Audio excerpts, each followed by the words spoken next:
আজকে treasure NFT বা treasure fund নিয়ে আরেকটা গুরুত্বপূর্ণ ভিডিও হতে চলেছে।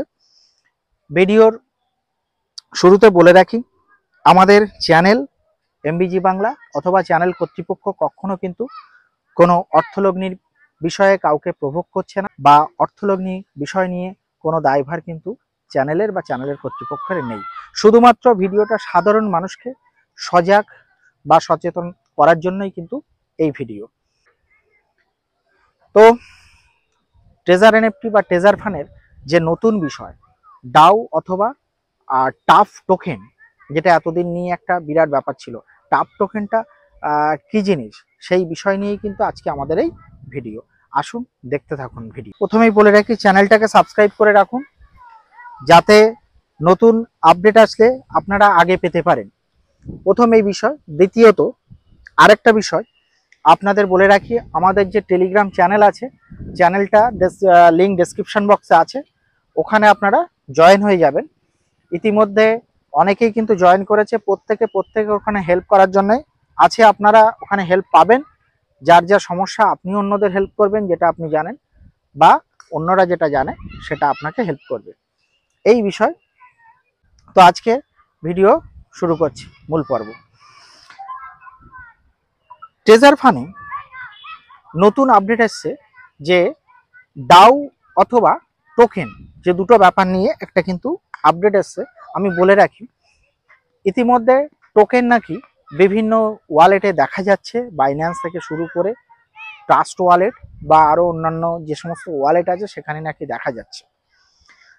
টোকেনের ব্যাপারটা বলে রাখি, টোকেনের ব্যাপারটা কিন্তু যে দেখা যাচ্ছে এটা আগেও দেখা যাচ্ছিল, এখন কি হিসাবে আছে, কিভাবে আছে, এতদিন মাঝখানে লঞ্চ হয়নি, প্রি লঞ্চ স্টেজ অবস্থায় ছিল, এই ব্যাপারগুলো পরে জানানো হচ্ছে টোকেন লঞ্চ হয়েছে এবং সেখানে কিন্তু তার মূল্য বৃদ্ধি হচ্ছে।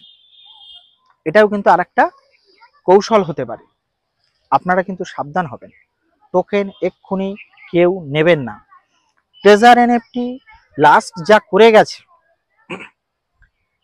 একটা বড় কোম্পানির কাছে এটা কিন্তু আশা কেউ করে না। যা করবে প্রত্যেককে নোটিফাই করে করা উচিত ছিল।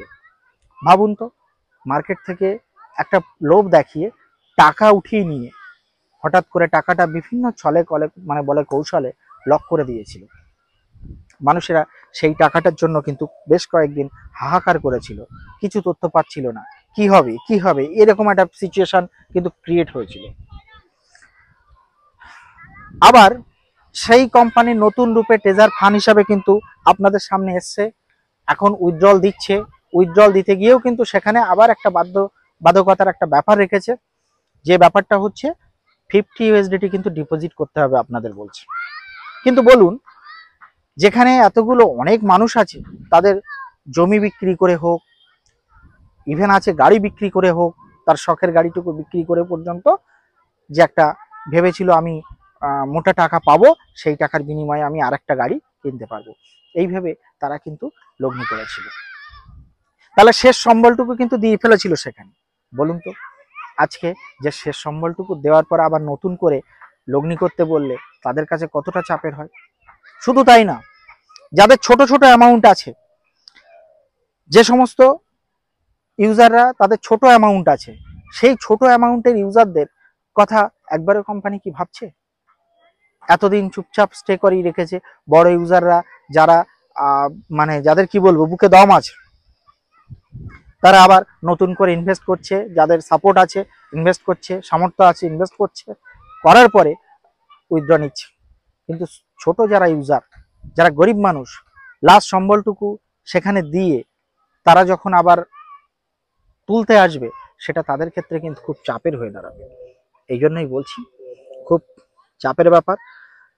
টাফ যে জিনিসটা, যে টাফ টোকেনটা যদি লঞ্চ হয়ে থাকে, যেটুকু দেখছি আমি তার উপরে বেস করে আপনাদের কিন্তু সতর্ক করা বা ভালো বার্তা দিতে কিন্তু হাজির হলাম, যে কেউ কিন্তু এখন ওইভাবে কিনতে যাবেন না। তার মূল্য বৃদ্ধি হচ্ছে, দেখানো হচ্ছে, সে রীতিমতো বেশ অনেকটাই কিন্তু বাড়ছে, কিন্তু আদেও এটা কোম্পানির কোনো কৌশল কিনা তা ঠিক আছে? দেখুন, এইরকম টোকেন, এরকম কয়েন বাইন্যান্স কেন, আর ক্রিপ্টো মার্কেটে কিন্তু প্রচুর আসে, চলে যায়, যখন তখন কিন্তু ওঠানো যায়। যারা ক্রিপ্টো কারেন্সি সম্পর্কে জানেন আমার থেকে, মানে যাদের নলেজ ভালো আছে, আমার ওই বিষয়ে নলেজ কিন্তু কম। আমি যারা ক্রিপ্টো কারেন্সিতে কাজ করে তাদের কাছ থেকে কিছু কিছু তথ্য নিয়ে যেটুকু বুঝেছি, ক্রিপ্টো মার্কেটে কিন্তু টোকেন লঞ্চ যে কেউ করতে পারে, যার ক্যাপাসিটি আছে, আবার কিন্তু উঠিয়ে নিতেও পারে তারা। তাহলে আপনি এখন দেখা যাচ্ছে সেই ছলাকলার মানে বশবর্তী হয়ে আপনি কিছু টোকেন কিনে রাখলেন ভবিষ্যৎ লাভের আশা। আগে একটু পরিস্থিতি বুঝুন, বুঝে তারপরে চিন্তা করবেন। এই মুহূর্তে কিন্তু আপনারা ঝুপ করে আবার কিন্তু অ্যাক্সিডেন্টের জায়গা আসুক এরকম জায়গা তৈরি করবেন। তাহলে টোকেনটার ব্যাপারে আমি কি বলতে চাইছি, নিশ্চয়ই বুঝতে পেরেছেন যে টোকেনটা এই মুহূর্তে কেউ নেবেন না। টোকেনটা নিতে গিয়ে দেখা যাচ্ছে কোম্পানি টোকেন ধরে নিলাম উঠিয়ে নিল, নেওয়ার পরে আপনার কাছে কিন্তু তখন আবার মাথায় হাত পড়ার মতো অবস্থা হবে। তারপর আরও একটা বিষয় হতে পারে, টোকেনের মূল্য বৃদ্ধির জন্য কোম্পানি দেখা যাচ্ছে নিজে তার অর্থ লগ্নি করে টোকেনটাকে করায়ত্ত করছে কৃত্রিমভাবে মূল্য বৃদ্ধি করার জন্য। হতে পারে এইসব সিস্টেমগুলো, বিভিন্ন জায়গা তথ্য নিয়ে কিন্তু আপনাদের কাছে দেওয়ার চেষ্টা করছি। যদি তাই হয়ে থাকে সেক্ষেত্রে কিন্তু ভবিষ্যৎ খুব একটা সুবিধাজনক নয়, এটা একটা বিষয়। যদি কোম্পানি ভালো হয় পরবর্তীতে আপনারা কিছু অর্থ বেশি দিয়ে কিন্তু এর সাথে থাকতে পারবেন, কিন্তু এই মুহূর্তে খুব চাপের হবে যদি, বা বোকামির মতো কাজ হবে।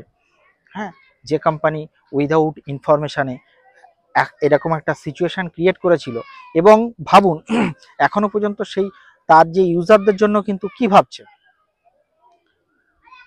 যাদের বললাম যাদের 100 USDT মূল্যের স্টেক আছে তাদের স্টেক ছাড়ানোর ব্যবস্থা কিন্তু কোম্পানি এখনো পর্যন্ত করেনি। তাহলে রীতিমতো এটা ডিরেক্ট এতদিন দেওয়া উচিত ছিল, তাদের কথা ভাবছে না যে তারা কোন পরিস্থিতিতে সবেমাত্র যারা দুদিন হয়েছিল দেখা যাচ্ছে জয়েন করেছিল, হ্যাঁ সেই তাদের ক্ষেত্রে কি হয়েছিল, তারা তো কিছুই পায়নি। তাহলে এই সমস্ত ইউজারদের কথা কোম্পানির কিন্তু একটু ভাবা উচিত ছিল। যাই হোক, কোম্পানি যদি ভালো হয় তো ভালো, ভালো হলে মানুষের সুবিধা হবে। যারা এই কোম্পানির শুভাকাঙ্ক্ষী তারা নেগেটিভভাবে নেবেন না ব্যাপারটা আমি শুধুমাত্র ধরে দিতে চাইছি যে কোম্পানি, আপনারা অনেকে হয়তো যারা পজিটিভ ভাবেন বা কোম্পানির আর কি পক্ষে, তারা কিন্তু তাদের কথাই বলছি, কোম্পানি কিন্তু যেটা করেছিল একটা ভুল মানে জিনিস করেছিল। আজকে ঈদের একটা আগে বিশ্বব্যাপী একটা যে অনুষ্ঠান, একটা উৎসবের মুখে মানুষের হাতে সামান্য কিছু পয়সা ছিল, এটা কোম্পানি বুঝে গিয়ে কোম্পানি একটা মার্কেটে ছল চেলে দিল, একটা চাল চেলে দিল আর কি। সেই চালের বশবর্তী হয়ে মানুষ কিন্তু লোভে পড়ে তার সর্বস্ব ওখানে খুইয়ে ঈদটা কিভাবে পার করেছে। কোম্পানি কি একবারও তাদের কথা ভেবেছে? ভাবেনি। তাহলে এইটা অন্তত কোম্পানির ভাবা উচিত ছিল। যাই হোক, আজকের ভিডিও এই পর্যন্ত। আপনারা সাথে থাকুন, আবারও বলছি চ্যানেলটাকে সাবস্ক্রাইব করুন। আমার যে টেলিগ্রাম চ্যানেল আছে টেলিগ্রাম চ্যানেলটা অবশ্যই জয়েন করুন, দেখবেন সেখানে ভালো মন্দ প্রচুর মানুষ আছে, প্রত্যেকেই কিন্তু পাশে দাঁড়াবে, হেল্প করবে। এতে কিন্তু দেখবেন অনেক সলিউশন সহজেই কিন্তু হবে। তো এই জন্য টেলিগ্রাম চ্যানেলটা ডেসক্রিপশন বক্সের লিঙ্কে গিয়ে জয়েন করে থাকুন, অন্যদের ভিডিওটা দেখার সুযোগ করে দিন শেয়ার করে। আজকের ভিডিও এই পর্যন্ত, নেক্সট ভিডিওতে সাথে থাকুন, ভালো কিছু আসলে আপনাদের কাছে অবশ্যই আগে নিয়ে আসবো। ধন্যবাদ, আজকের ভিডিও এই পর্যন্ত।